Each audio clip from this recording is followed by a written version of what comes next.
today's media, the phrases refugee, humanitarian crisis, and global refugee crisis are frequently heard. But what is the global refugee crisis and how can you help? The global refugee crisis refers to the large-scale displacement of people forced to leave their homes due to ongoing conflict, violence, and persecution. It is a complex problem that affects millions of people globally. The crisis has taxed host nations' resources and infrastructures, while also raising serious concerns about human rights, international collaboration, and the obligation to protect vulnerable populations.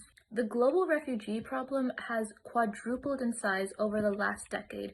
In 2022, the UNHCR reported that we had reached the 1 million mark for overall displacement, implying that more than 1.2% of the world's population has been forced to leave their homes. Over 32.5 million of these people are refugees, which means that 32.5 million people have been forced to flee their homes due to war, persecution, violence, and natural disaster.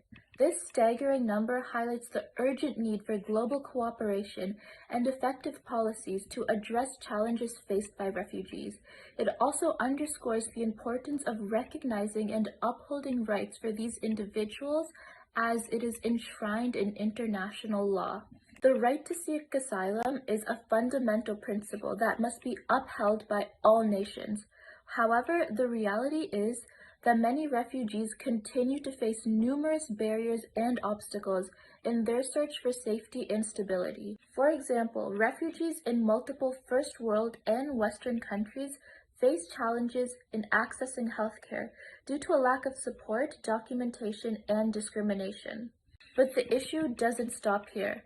There have been an increased amount of first world and Western countries refusing refugee entry into their borders altogether, worsening the conditions of individuals seeking asylum.